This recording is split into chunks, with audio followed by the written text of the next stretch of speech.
I wasn't supposed to be here. Not in her kitchen, not at this hour, and definitely not with her watching me like that. Mrs. Hale, Claire, was my best friend's mom, and for as long as I'd known her, she'd been the untouchable type. The kind of woman who could make an entire room straighten their backs just by walking in. She was a high school English teacher, patient when she needed to be, but sharp enough to make even seniors stumble over their words. I'd never seen her like this, though.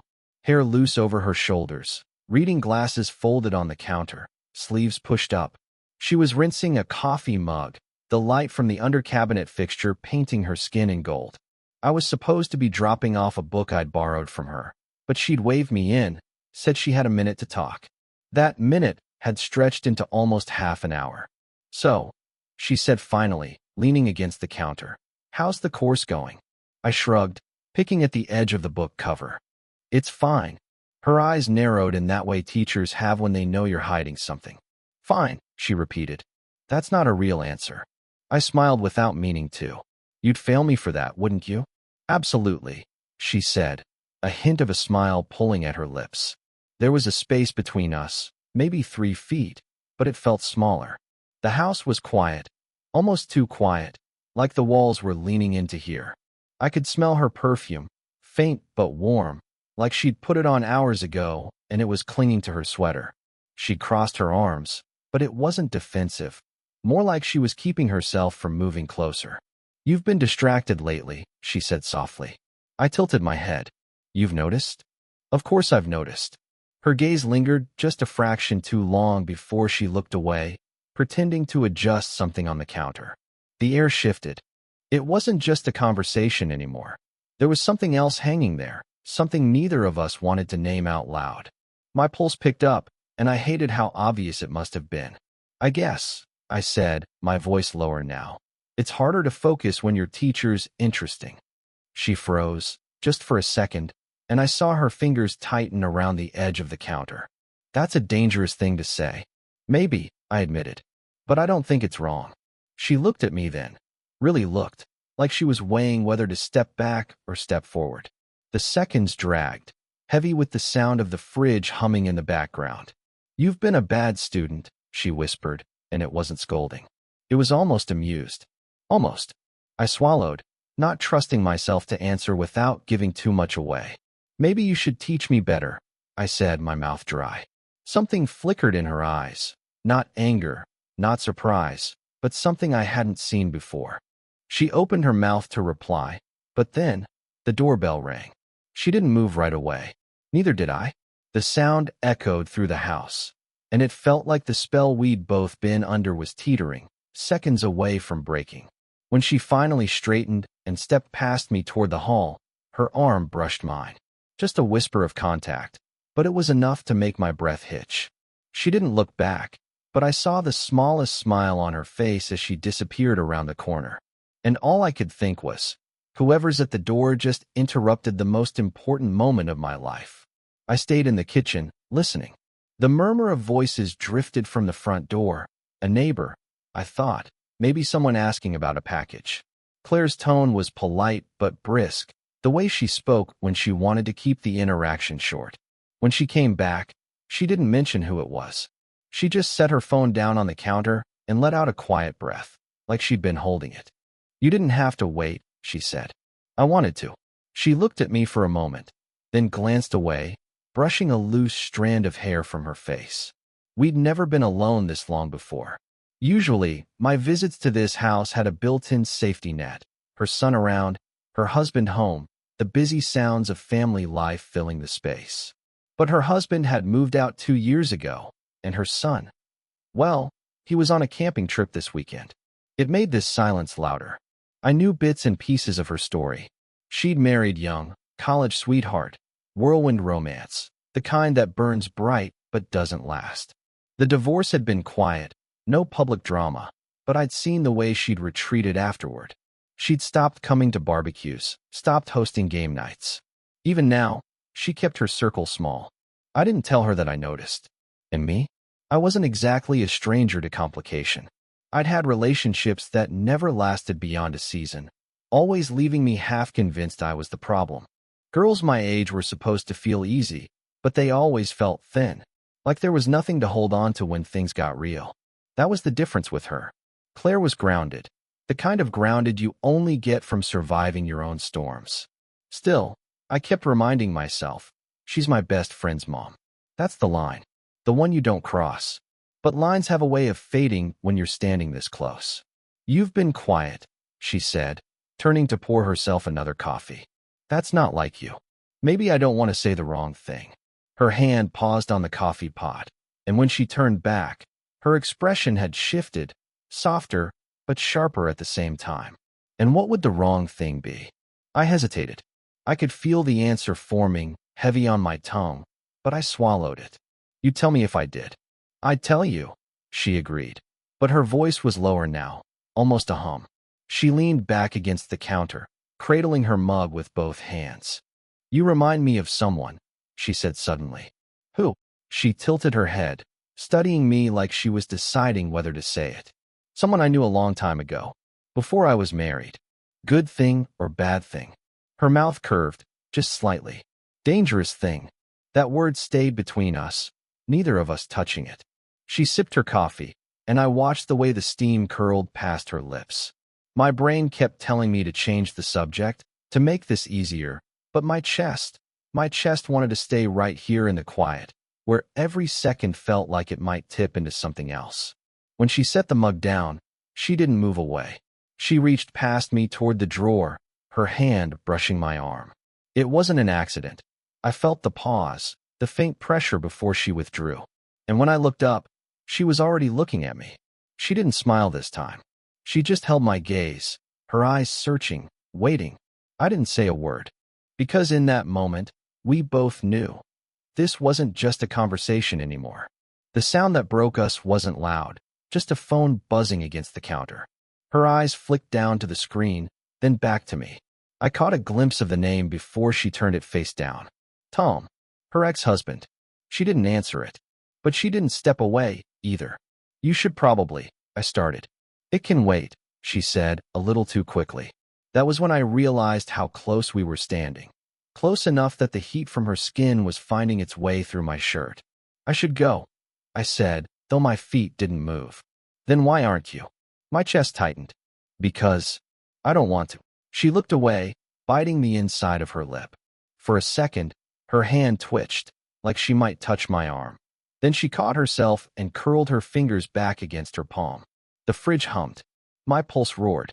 I could see the tiniest tremor in her breathing. And then the front door clicked.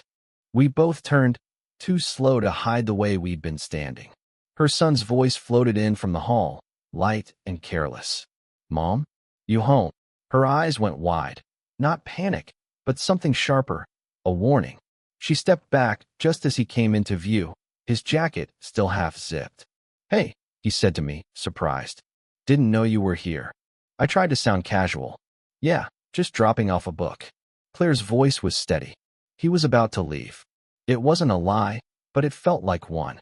Her son grabbed a soda from the fridge and disappeared into the living room, phone already in hand. We stood frozen for a moment, the sound of a video playing in the other room filling the space between us. You should go, she murmured now, softer than before. Yeah, I said, but neither of us moved.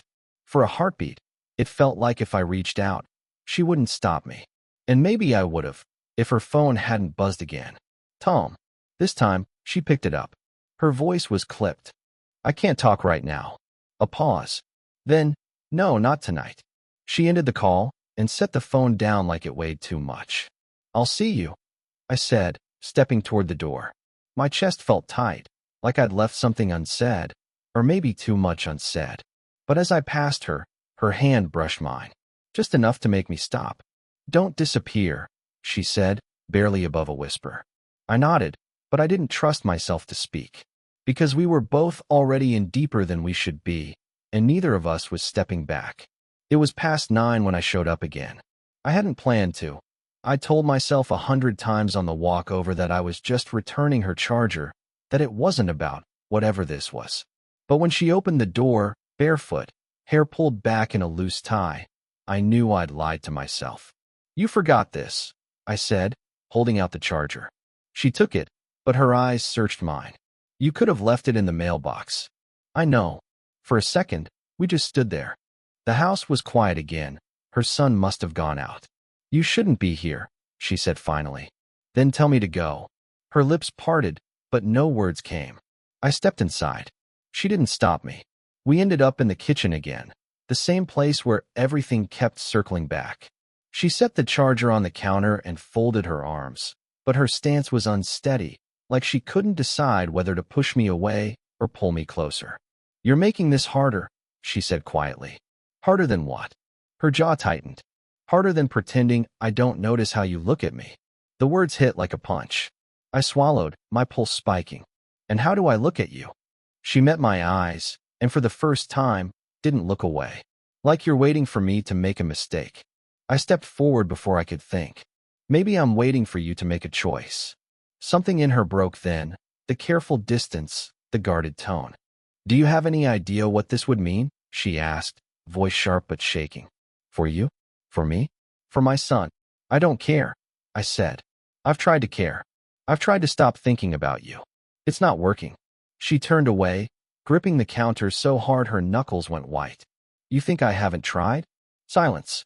The air between us was hot, restless. Say it, I said.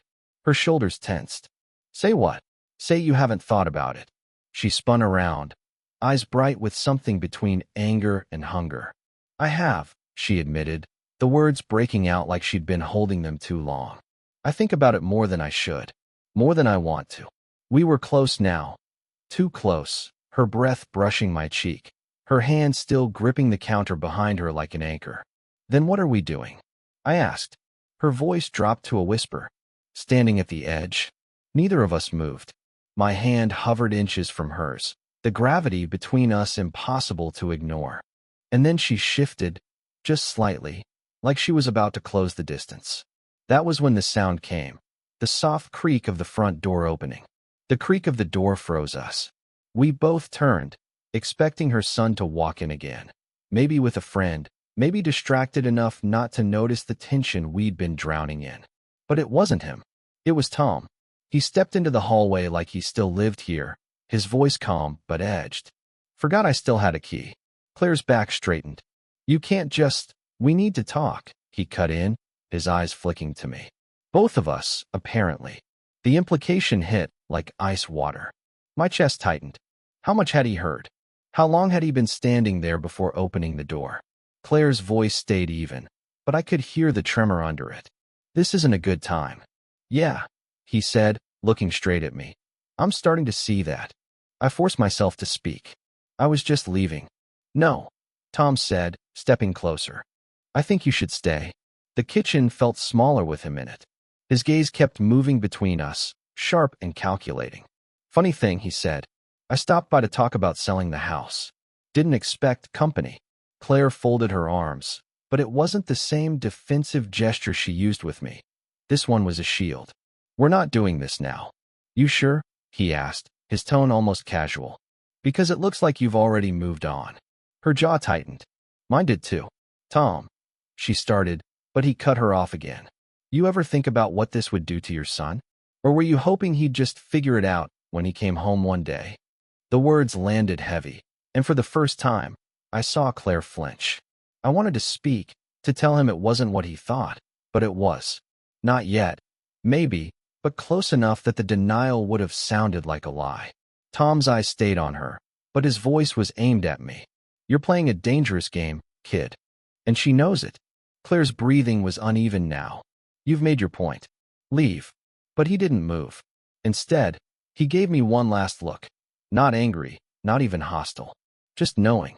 Then he left, the door shutting with a final, heavy click. We stood in silence. The hum of the fridge suddenly loud again. Claire's hands were still on the counter, gripping the edge like it might keep her standing. She didn't look at me when she said, "This changes things." I stepped closer. It doesn't have to. Her laugh was short, almost bitter. Of course it does. For the first time tonight, I didn't know if she was pushing me away to protect herself or to protect me. But either way, the floor had just shifted, and neither of us knew where we were going to land. I didn't sleep. Every time I closed my eyes, I saw her standing there in the kitchen, the way she'd touched my jaw, the way her voice had cracked when she said tomorrow. By the time the sun came up, I'd convinced myself I knew what her answer would be. Then, by noon, I was sure I was wrong. I almost didn't go. Almost. But by early evening, I was standing on her porch again. My hand hovered over the doorbell before I finally pressed it. She answered quicker than I expected. Hair down this time, a soft sweater hanging loose on her shoulders. No makeup, no armor. "Come in," she said. We ended up where we always did, in the kitchen. But this time, she didn't busy herself with mugs or counters. She leaned against the island, hands folded, looking like she'd been rehearsing something all day. "I've thought about what I'm supposed to say," she began. "And I realized there isn't a version that makes it simple." I waited. My heartbeat was loud in my ears. "If I choose you," she said, "it's not just a choice for tonight. It's a choice for every day after. And I can't pretend I don't know what that means." Her voice wavered, but her eyes stayed on mine. "I've spent years doing what's safe, what's expected, and I don't know if I can go back to that now." The room felt like it was holding its breath. "So?" I asked. She stepped closer, slow but steady, until she was just within reach. "So I'm not asking you to promise forever. I'm asking you to promise to mean it. Whatever we do, mean it." I nodded, my throat tight. "I can do that." For a moment, neither of us moved. Then she reached out, her hand warm against my cheek. And this time, she didn't pull away. Her lips parted like she was about to close the distance. But instead she whispered, "This is the point where I should say no." "But you're not," I said. She smiled, small and sad. "No, I'm not." We didn't kiss. Not yet. But when she turned away, I caught the smallest glance back over her shoulder, the kind that says we're not done. And as I walked out into the night, I knew one thing for sure. Whatever happened next, neither of us could pretend this wasn't real anymore. It had been a week since tomorrow. 7 days of almost texts, almost visits. 7 days of thinking I'd see her at the grocery store or walking her dog and pretending I didn't slow down just to make it happen. When I finally saw her, it wasn't planned. I was cutting through the park on my way home, and there she was, sitting on a bench, a paperback in her lap, sunlight catching in her hair. She noticed me first, closed the book, smiled like we'd agreed to meet there all along. "I was wondering when you'd stop avoiding me," she said. I sat down beside her. "I wasn't avoiding you." She raised an eyebrow. "Okay, maybe a little." There wasn't tension anymore, not the dangerous, will we or won't we kind. Just quiet, like we'd both been running hard and finally stopped to catch our breath. "I've made my choice," she said, eyes still on the path ahead. My chest tightened. Yeah. And it's not about yes or no anymore. It's about what we're willing to live with." She turned to face me fully. "I can't live with pretending this didn't happen. And I don't want to live without you. But I also can't live lying to my son. Or making you a secret you didn't ask to be." It wasn't the grand, cinematic declaration I'd imagined. But it was real. Messy. Human. "So," I asked, "what does that mean for us?" She smiled. Not the kind that hides something, but the kind that admits she doesn't have all the answers. "It means we figure it out, day by day, and we tell the truth when it's time." We sat there a while longer, not saying much. Her hand brushed mine once, and this time, neither of us pulled away.